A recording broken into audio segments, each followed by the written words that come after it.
etc. He or she should also follow protective health measures at all times. For further information, call the 24/7 control room number 011 2397 8046. We repeat the number 011 2397 8046 or email ncov2019@gmail.com. Prepare.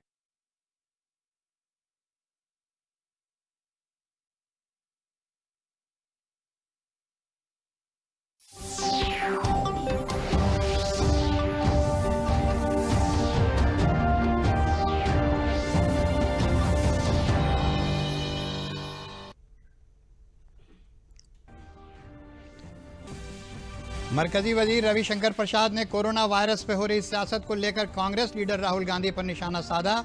कहा, Rahul Gandhi corona पर फैला रहे हैं झूठ।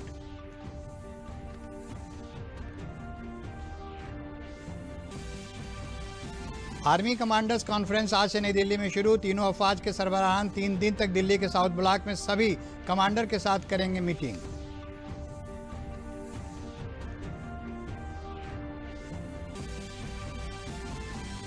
वज़ीर आला योगी आदित्यनाथ ने आज सुबह राम मनोहर लोहिया अस्पताल के इमरजेंसी वार्ड का किया मुआयना। मरीजों की भीड़ को मुनज़्ज़म रखने की दी हिदायत। कहा, मरीजों के इलाज में न हो कोई कमी।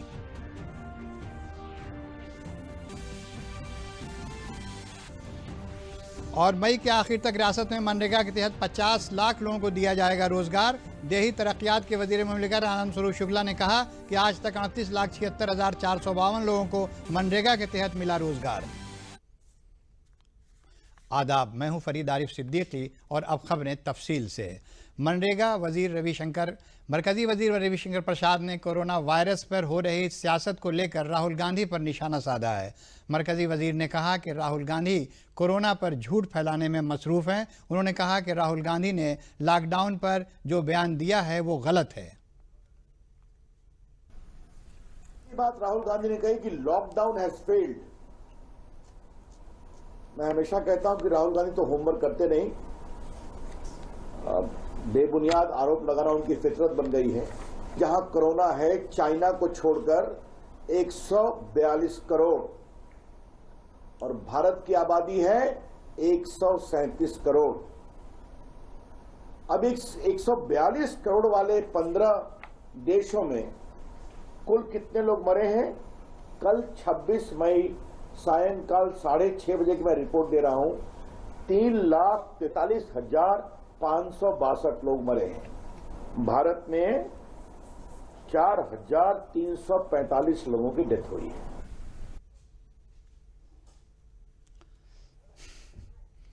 रविशंकर प्रसाद ने राहुल गांधी पर मनफी रवैया अपनाने का इल्ज़ाम लगाते हुए कहा है कि मुश्किल के इस वक्त में वो मुल्क के खिलाफ काम कर रहे हैं। रविशंकर प्रसाद ने कहा कि राहुल गांधी गलत फायदा उठाने की कोशिश कर रहे हैं।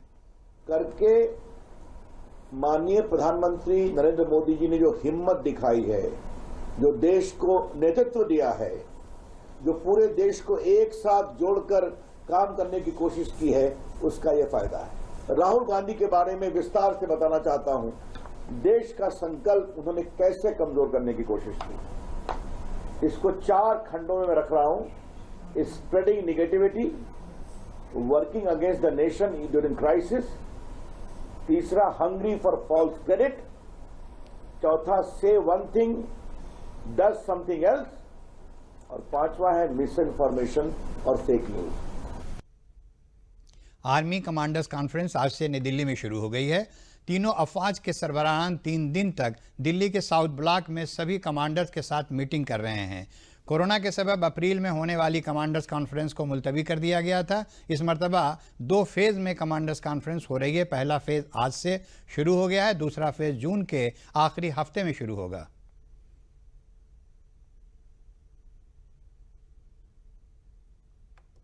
वज़ीर आला योगी आदित्यनाथ ने आज सुबह राम मनोहर लोहिया अस्पताल के इमरजेंसी वार्ड का मुआयना किया। इस दौरान उनके साथ तिब्बी तालीम के वज़ीर सुरेश खन्ना मौजूद थे। वज़ीर आला ने तिब्बी खिदमात का मुआयना करने के साथ मरीजों से बातचीत भी की। उन्होंने इमरजेंसी में मरीजों की भीड़ को काबू करने की हिदायत देने के साथ ये भी कहा कि मरीजों के इलाज में कोई कमी न हो।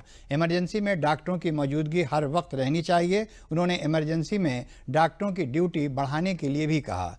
वज़ीर आला ने राम मनोहर लोहिया के इमरजेंसी वार्ड में कोविड-19 और दीगर मरीजों की भर्ती के लिए इंतजामात का जायज़ा लिया। इमरजेंसी वार्ड में आने वाले मरीजों को किस तरह से रेड, येलो और ग्रीन जोन में भेजा जाता है, इस बारे में भी वज़ीर आला ने तफसील से मालूमात हासिल की। उन्होंने पर्चा काउंटर, स्क्रीनिंग और फीवर क्लिनिक के बारे में भी मालूमात हासिल की।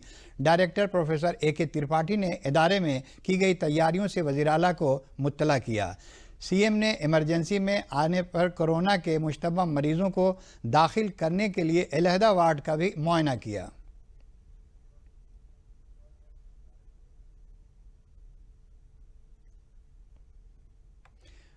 मुल्क में कोविड-19 मामलों की तादाद 83,004 हो गई है। 64,425 मरीज को इलाज के बाद अस्पताल से छुट्टी मिल चुकी है। कोविड-19 के सबब 4,337 लोग जाँ बहक हो गए हैं।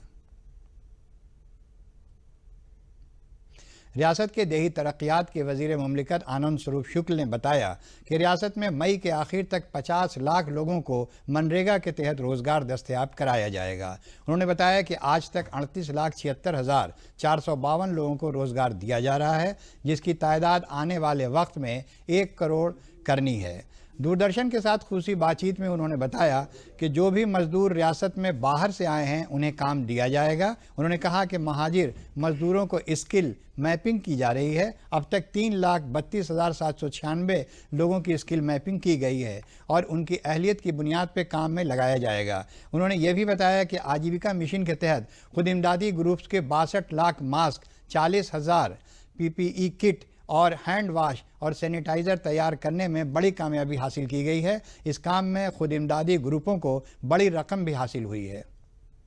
मनरेगा के माध्यम से जो हमारे उत्तर प्रदेश में निवासरत श्रमिक हैं एवं जो अन्य प्रदेशों से हमारे प्रवासी श्रमिक बंधु वापस आ रहे हैं, उन सभी लोगों को रोज़गार देने के क्रम में आज 27 मई को 38,76,452 लोगों को आज हमने रोज़गार दिया है। मई के अंत तक 50 लाख करने का टारगेट है, हम उसे पूरा करेंगे। पूज्य मुख्यमंत्री जी की जो अपेक्षा है उस काम को हम निश्चित रूप से पूरा कर रहे हैं और 201 रुपये की दैनिक मजदूरी पर जो मजदूरी हम 7 से 10 दिन के अंदर सभी उन श्रमिक बंधुओं खाते में डाल रहे हैं। जो भी प्रवासी बंधु बाहर से आ रहे हैं, जो वयस्क हैं, जो कार्य करना चाहते हैं, महिला पुरुष कोई भी जो जॉब कार्ड बनाना चाहते हैं, उनके लिए हमने उचित व्यवस्था की है। सभी के जॉब कार्ड बन रहे हैं, सभी को काम मिल रहे हैं और हम इसे बहुत जल्द 1 करोड़ तक पहुंचाने का लक्ष्य हमारा है, हम उसे पूरा करेंगे। ग्राम्य विकास विभाग बाहर से आने वाले श्रमिकों की स्किल मैपिंग की जा रही है। हमारे श्रमिकों में कौन सी स्किल है, किस कार्य में वो निपुण हैं, उनका एक मैपिंग हम लोगों के द्वारा किया जा रहा है। अभी तक ग्राम विकास विभाग ने 3,32,796 लोगों का स्किल मैपिंग कर लिया है। उनके एक डेटा तैयार किया जा रहा है और जो जिस कार्य में होंगे उन्हें उसका रोजगार व्यवसाय कराने में ग्राम विकास विभाग उनका सहयोग करेगा। इसी के साथ राज्य ग्रामीण आजीविका मिशन के माध्यम से हमारे स्वयं सहायता समूह, हमारे 14,882 से अधिक स्वयं सहायता समूह की दीदियों ने 62,46,452 मास्क तैयार किए हैं, जिसमें से 48,672 मास्क बिक गए हैं। शेष भी उस प्रक्रिया में हैं।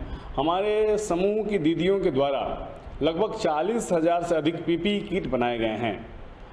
1000 से अधिक लीटर के हैंड वॉश और लगभग 25,000 से अधिक लीटर के सैनिटाइज़र हमारे समूह की दीदियों के द्वारा बनाए गए हैं और लगभग 8.5 करोड़ से अधिक रुपए की आय हमारे समूह की दीदियों को हुआ है। वाराणसी में सरकार के जरिए चलाई गई स्कीमों का फ़ायदा देही इलाके की ख़वातीन को मिल रहा है। इस सिलसिले में ख़ास बातचीत हमारे नामा निगार से। हमने अभी बात की करसड़ा गांव की महिलाओं से। करसड़ा जो बनारस शहर से लगभग 10 किलोमीटर दूर है, और अभी हमें शिवपुरवा गांव में शिवपुरवा की महिलाएं जो जनधन योजना है भारत सरकार की, उसका लाभ ले रही हैं। इसके अलावा इन लोगों को जो और लाभ मिल रहा है, हम इन्हीं से बात करेंगे और इनके जबानी सुनेंगे। 500 रुपया खाता में आता है मोदी की तरफ से।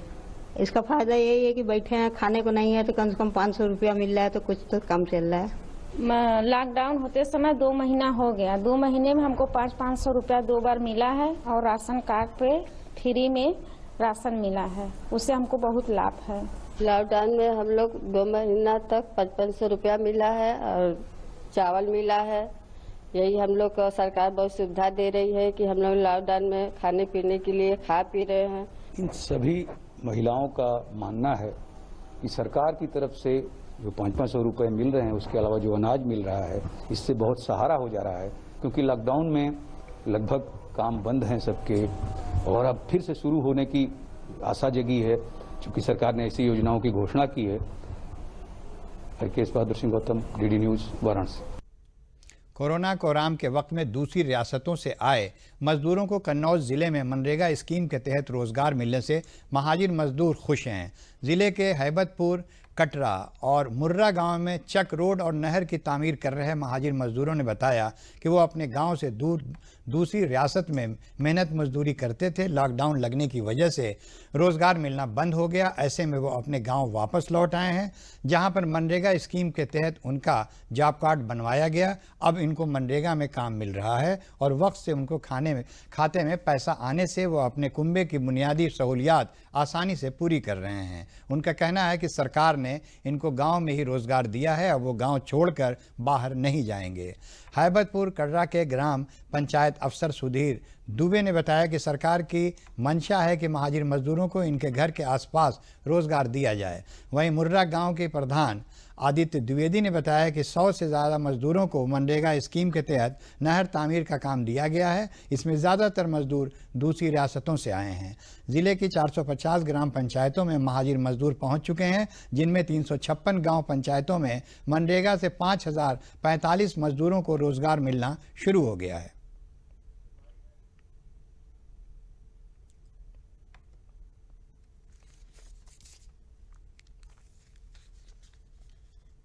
बाहर काम कर रहा था, लॉकडाउन हुआ, इस वजह से मैं घर पे आ गया। अब यहाँ पे मुझे नरेगा में काम मिल रहा है, तो इस वजह से ऐसी मंदी में भी हमें काम मिल रहा है, जिससे पैसा आ रहा है। हमारी सभी समस्याएं दूर होंगी और हम अब वापस नहीं जाएंगे, यहीं पे काम करेंगे। बाहर से काम करते थे, लॉकडाउन हुआ तो घर चले आए। अब घर में रहकर मनरेगा का काम मिल रहा है, इससे हम बहुत खुश हैं। मंदी से पैसा मिले तो उससे कोई समस्याएं दूर होगी। हमें घर में रोजगार मिल रहा है। अब नोएडा में काम करते थे, वहाँ से आए हैं गांव में कुछ खाने पीने को नहीं था, तो हमें नरेगा में काम मिल गया है और राशन पानी भी मिल जाता है, खाते में सीधा पैसा आ जाता है अकाउंट में, और सही काम चल रहा है, अच्छा है। इसमें कुछ मजदूर अप्रवासी हैं जो बाहर काम करते थे। इस लॉकडाउन की वजह से इनके पास काम ना होने के कारण ये अपने गांव आए। गांव में इनको मनरेगा के तहत कार्य दिया गया, टाइम से इनका पैसा भुगतान हो रहा है। मनरेगा मजदूर हमारे सारे बहुत ही खुश हैं और वो बाहर अब भविष्य में जाना नहीं चाहते हैं, वो मनरेगा के तहत ही कार्य करना चाहते हैं। एटा ज़िले के देही इलाकों में मनरेगा का काम शुरू होने के बाद मजदूरों में खुशी का माहौल है। ज़िले के गांव देवैया अख्तियारपुर में 40 मजदूर कोरोना से हिफाजत के लिए सोशल डिस्टेंसिंग पर अमल करते हुए मास्क लगाकर तालाब की खुदाई कर रहे हैं। वहीं खवातीन मजदूर भी मनरेगा के काम में बढ़ चढ़ कर हिस्सा ले रही हैं। रोज़गार वर्कर राजेश कुमार ने बताया कि गांव में कई नए मनरेगा कार्ड बनाए गए हैं और मज़ीद बनाए जा रहे हैं। इस वक्त गांव के मजदूर गांव में ही मनरेगा में काम करके अपनी ज़िंदगी गुजार रहे हैं। उनका पैसा वक्त से उनके खाते में पहुंच रहा है। मनरेगा के तहत गांव में ही काम मिलने पर मजदूरों ने खुशी जाहिर करते हुए मरकजी सरकार का शुक्रिया अदा किया।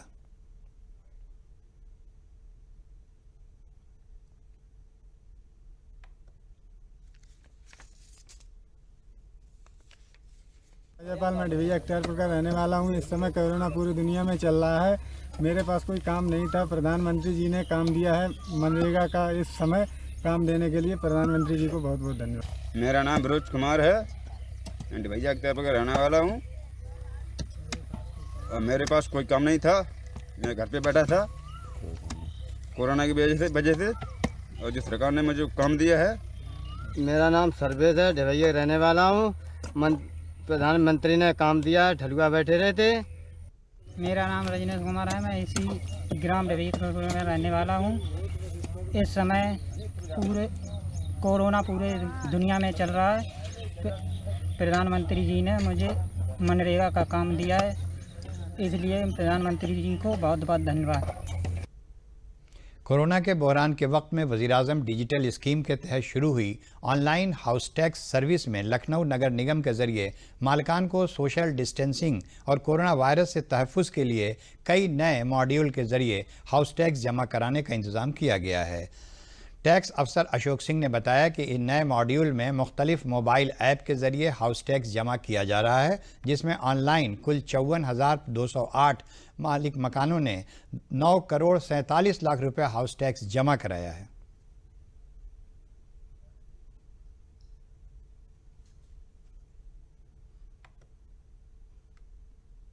कोरोना के पीरियड में जब से लॉकडाउन की पोजीशन आई, नगर निगम ने कई मॉड्यूल भी तैयार कराए, जिससे भवनस्वामी को नगर निगम न आना पड़े, सोशल डिस्टेंसिंग का जो है पालन भी हो और घर बैठे ही जमा करे, उसको सड़क पर ना आना पड़े, नगर निगम के चक्कर न लगाने पड़े, लाइन में न लगना पड़े। पहले जो है हम लोग कैंप लगा के जमा कराते थे, तो वहाँ भी लोग इकट्ठा होते थे, जमा करते थे, लेकिन आज के पीरियड में ये संभव नहीं था और जनता को सुविधा भी देनी थी। तो इस कारण से हम लोगों ने कई मॉड्यूल उसमें बढ़ा करके, जिसमें मॉड्यूल भी बढ़ाया गया और उसके पेमेंट के, ऑनलाइन पेमेंट के कई सुविधाएं दी गई। इसमें ये हुआ कि जनता को डायरेक्ट लिंक भेजा जाए SMS के थ्रू, ताकि जनता घर बैठे आसानी से गृह कर जमा कर सके। इस तरह से हमारे जो भवनस्वामी हैं इस सुविधा का लाभ भी उठाया और उन लोगों ने इस सुविधा का लाभ उठाते हुए 54,208 लोगों ने जो है हाउस टैक्स, जो कि लगभग 9 करोड़ 47 लाख होता है, वो इसके माध्यम से जमा कर दिया। मुजफ्फरनगर जिले में कोरोना वायरस के 4 नए मामले सामने आए हैं। यहाँ अब तक कोरोना के 49 मामले मिल चुके हैं। इनमें से 24 लोग ठीक होकर अपने घर जा चुके हैं। ADM आलोक कुमार ने बताया कि जो 4 पॉजिटिव मिले हैं सभी महाजिर मजदूर हैं। ये लोग महाराष्ट्र से आए थे और यहाँ पर क्वारंटाइन थे। अब इन्हीं इलाज के लिए मेडिकल कॉलेज में दाखिल कराया गया है।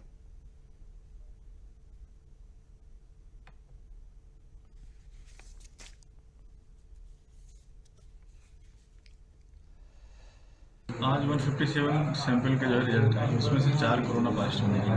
21 हमारे पास पहले से कोरोना पॉजिटिव है पेशेंट, तो कुल संख्या इनके जो है 25 हो रखी है कोरोना पॉजिटिव। और इसमें जो 4 आए, चारों जो है महाराष्ट्र से ही आए थे, सभी जो आए थे और इनको हम लोगों ने सेंटर में क्वारंटाइन करके रखा हुआ था। एक ऐसा था जो दहेड़ू में था, वहाँ पे जो है IG पब्लिक स्कूल है, उसको जो वहाँ रखा गया था। बाकी 3 जो है सनराइज पब्लिक स्कूल बुढ़ाना में थे और बुढ़ाना के रहने वाले लोकल ही क्वारंटाइन रखा गया। ललितपुर के किसान जितेंद्र 4 सालों से खुशबूदार तेलों की खेती कर अपनी इनकम दुगनी करने की कोशिश कर रहे थे, लेकिन लॉकडाउन के वक्त परेशान किसानों के लिए ग्रीन इंडिया के तहत सरकार ने 20 लाख करोड़ रुपए की माली इमदाद देने का ऐलान किया, जिसके बाद जितेंद्र के लेमन तेल की मांग सैनिटाइज़र की सनत में काफ़ी बढ़ गई है। ऑपरेशन ग्रीन एंड हर्बल खेती को फ़रोग़ दिए जाने से बुंदेलखंड किसानों का खुशबूदार तेलों की खेती पर एतमाद बढ़ा है। कोरोना वबा में सैनिटाइज़र की मांग को पूरा करने के लिए लखनऊ समेत कई कंपनियों के ज़रिए बड़ा ऑफ़र मिल जाने से मुनाफे में भी इजाफा हुआ है। जितेंद्र ने बताया कि लॉकडाउन में सैनिटाइज़र और दवा कंपनियों में हमारे खुशबूदार तेलों की काफ़ी मांग बढ़ गई है। सैनिटाइज़र के लिए लेमन तेल 200 लीटर और खस तेल 70 लीटर निकला, जिससे तकरीबन 20 लाख रुपए का उन्हें मुनाफा हुआ है।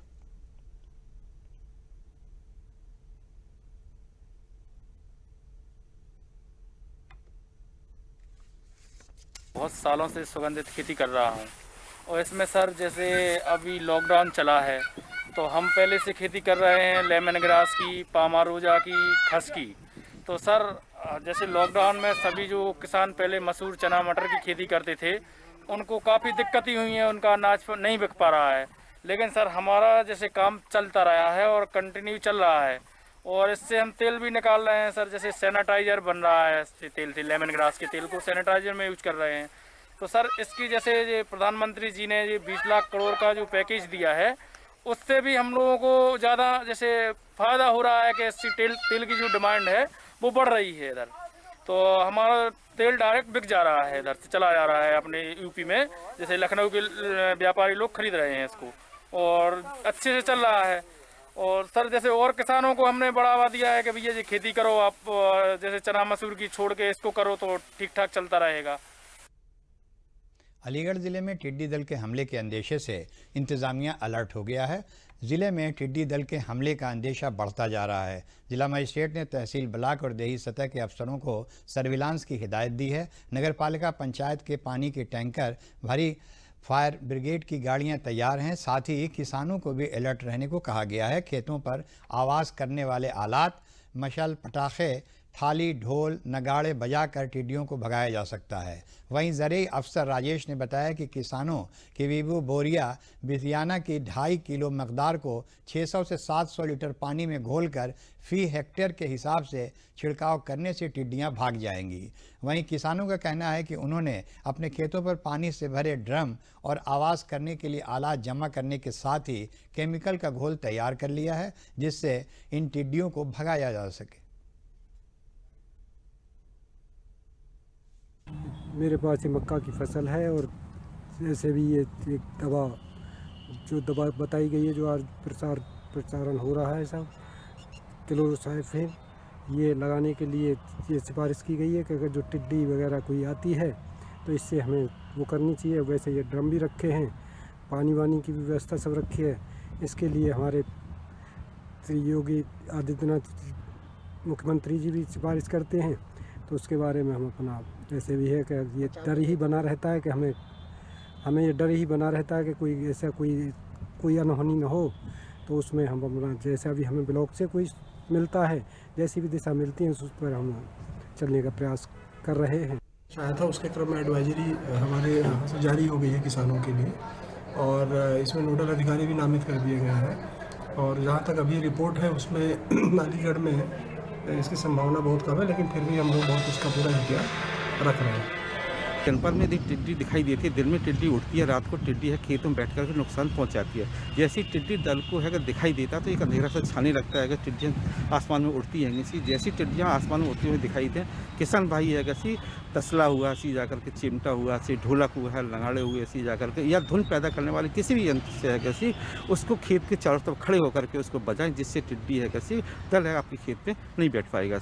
यदि टिड्डी दल यदि आपके खेत में बैठता है तो तत्काल खेत जो खाली है उसमें पानी भर दें। पानी भरने के बाद है उसमें है मिट्टी तेल है कैसे उसको डाल दें, जिससे टिड्डी उसमें ख़त्म हो जाएगी। शाम के टाइम में अपने खेत के चारों तरफ टिड्डी दल दिखाई देता है तो उसमें आप धुआं करें, धुआं करने से भी टिड्डी आपके खेत पे और नहीं बैठेगी। कोरोना की दहशत के दरमियान यूपी के जौनपुर में अचानक सैकड़ों चमगादड़ की मौत से अफरा तफरी मच गई। देही बाशिंदों ने बताया कि गांव में 3 दिनों से बरगद के पेड़ के नीचे सैकड़ों चमगादड़ मुर्दा पाए गए। चमगादड़ों की पुरअसरार हालात में मौत का सबब वाज़ेह नहीं हो पाया है, लेकिन महकमा मवेशियाँ के अफसर बादिउन नज़र में चमगादड़ों की मौत का सबब ज़बरदस्त गर्मी बता रहे हैं। कैराकत थाने के अकबरपुर गांव में संजीव सिंह के घर सैकड़ों बरस पुराने बरगद के पेड़ के नीचे 3 दिनों से बड़े पैमाने पर मरे हुए चमगादड़ मिले हैं। चीफ वेटरनरी अफसर वीरेंद्र सिंह ने बताया कि 3 दिनों से शदीद गर्मी पड़ रही है, जो चमगादड़ों की मौत का सबब बन सकती है। उन्होंने डॉक्टरों की टीम को गांव रवाना किया है और मरी हुई चमगादड़ों के पोस्टमार्टम के लिए भिजवाया है।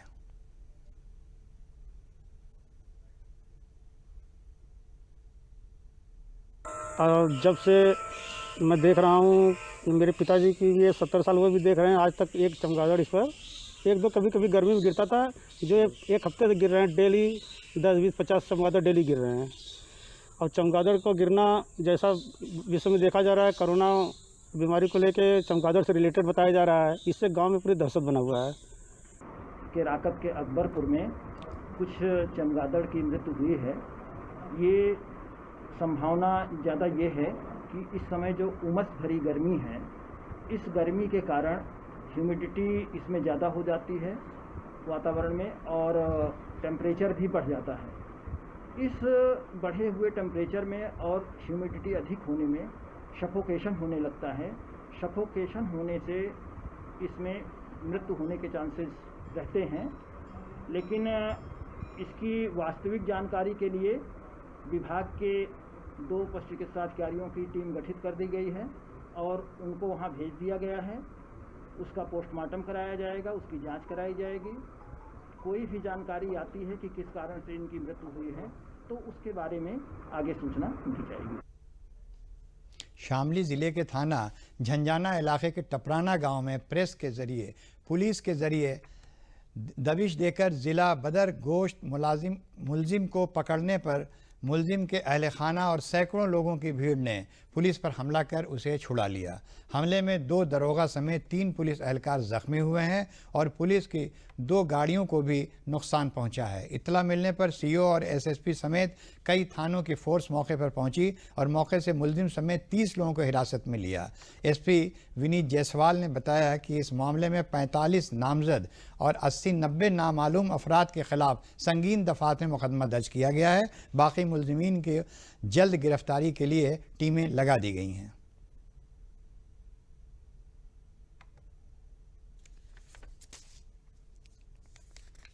कल देर रात झिंझाना थाना पुलिस द्वारा ग्राम टपराना में एक शातिर जिला बदर गोकश के यहाँ दबिश देकर उसे हिरासत में लिया गया। उस अभियुक्त को छुड़ाने के लिए उसके परिजन तथा सैकड़ों ग्रामीणों द्वारा पुलिस पर हमला बोल दिया गया। इस हमले में 3 पुलिसकर्मियों को चोटें आई हैं तथा 2 गाड़ियों के शीशे टूट गए। सूचना पाकर तत्काल उच्चाधिकारी कई थानों की फोर्स लेकर मौके पर पहुंचे तथा उक्त शातिर जिला बदर गोकश को गिरफ्तार किया तथा 30 व्यक्तियों को हिरासत में लिया। कुल 45 नामजद अभियुक्त तथा 80 अज्ञात के विरुद्ध गंभीर धाराओं में अभियोग पंजीकृत करके पुलिस द्वारा आवश्यक वैधानिक कार्रवाई की जा रही है। शेष अभियुक्तों की गिरफ्तारी के लिए टीमें लगा दी गई हैं तथा इनकी शीघ्र गिरफ्तारी की जाएगी। पर्याप्त पुलिस बल मौके पर मौजूद है। जिन पुलिस कर्मियों को चोटें आई हैं उनका मेडिकल करा दिया गया है। सभी खतरे से बाहर हैं। स्थिति पूरी तरह से नियंत्रण में है और पुलिस द्वारा आवश्यक वैधानिक कार्रवाई की जा रही है। हमीरपुर में आयुष विंग के जरिए योग इंस्ट्रक्टर ब्रजेश कश्यप की क़यादत में एक योगा वर्कशॉप शुरू की गई जो 5 दिनों तक चलेगी। जेल में कैदियों को तनाव से बचाने के लिए योगा शुरू किया गया है। योगा के दौरान सोशल डिस्टेंसिंग पर अमल किया गया। तकरीबन 100 कैदियों ने इसमें हिस्सा लिया। योग के ज़रिए लोग कैसे अपने तनाव और बीमारियों को दूर कर सकते हैं इस पर रोशनी डाली गई। इस मौके पर उन्हें आयुर्वेदिक काढ़ा पीने के लिए भी राग़िब किया गया जिससे इम्यूनिटी सिस्टम ठीक रहे।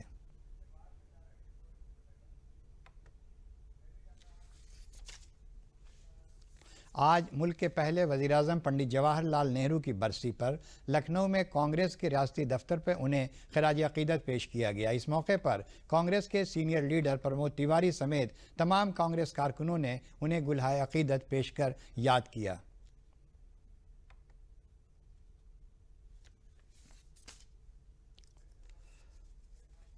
इन दिनों शुमाली हिंद के कई हिस्सों में दर्जे हरारत बढ़ने के बाद महकमा मौसमियात ने आइंदा दिनों के लिए कुछ रियासतों में रेड अलर्ट जारी कर दिया है जहां लू का कहर अपने उरूज पर हो सकता है। महकमा का कहना है कि मशरिक़ से चलने वाली हवा की वजह से 28 मई की रात से दर्जा हरारत में गिरावट आ सकती है। शदीद गर्मी के लिए मशहूर बुंदेलखंड में इस वक्त कोरोना के कहर के साथ ही पारे का कहर भी उरूज पर है। आसमान से बरसती आग के सबब लोगों की ज़िंदगी बहुत मुतासिर हुई है। हालात ये हैं कि इस वक्त बांदा का दर्जे हरारत 47 डिग्री पार कर चुका है और लोग गर्मी के कहर से घरों से बाहर नहीं निकल पा रहे हैं। सड़कें सुनसान पड़ी हैं। बांदा में अप्रैल माह के बाद पारा कहर ढाने लगता है। इस वक्त ज़बरदस्त लू के थपेड़े और आसमान से बरसती आग लोगों के लिए नाकाबिले बर्दाश्त हो गई हैं। बहुत मजबूरी में ही लोग घरों से निकल रहे हैं। गुज़िश्ता साल भी बुंदेलखंड में सबसे ज़्यादा पारा बांदा ज़िले का ही था। इंतज़ामिया का कहना है कि बुंदेलखंड में ज़्यादा गर्मी होती है और बांदा ज़िले का भी दर्जा हरारत बढ़ जाता है। इंतज़ामिया का कहना है कि हालात पर पूरी नज़र रखी जा रही है। बांदा के एडीएम ने बताया कि इंतज़ामिया के ज़रिए गर्मी से निपटने की पूरी तैयारी कर ली गई है। डॉक्टरों का कहना है कि लोग इस वक्त गैर ज़रूरी घरों से बाहर न निकलें और अगर निकलें तो खाना खा कर निकलें, खाली पेट न निकलें और पानी पीते रहें। खाली पेट लू लगने के इम्कान ज़्यादा होते हैं।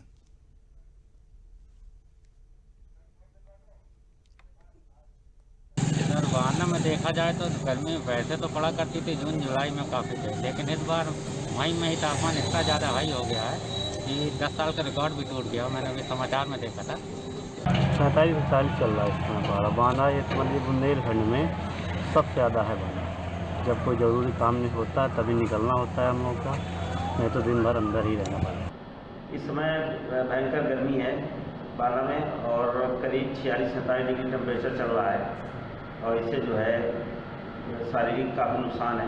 इसमें जो है जैसे पिछली साल हमारे यहाँ 50 डिग्री तक टेम्परेचर गया था मई जून के महीने में, और इस बार तो अभी मई का महीना चल रहा है, अभी से 46-47 डिग्री टेम्परेचर है। अभी तो जून की गर्मी बाकी है जो है, इससे जो है बहुत कुछ शारीरिक क्षति हो सकती है।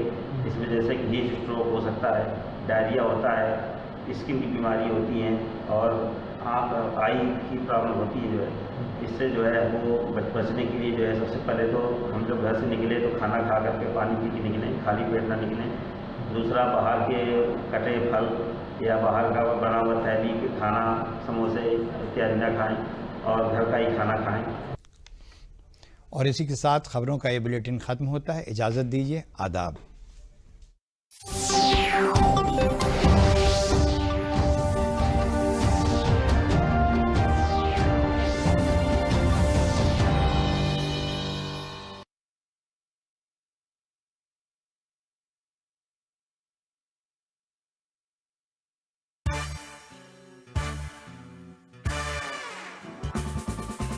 जीवन की वंटू का मन हो जाए, लौटे कविता की ओर, दिल बोले हर दिल बोले, कवियों की हंसी ठिठोली जैसे चूरन की गोली, हर प्यारी इनकी है बोली, बोली का ही है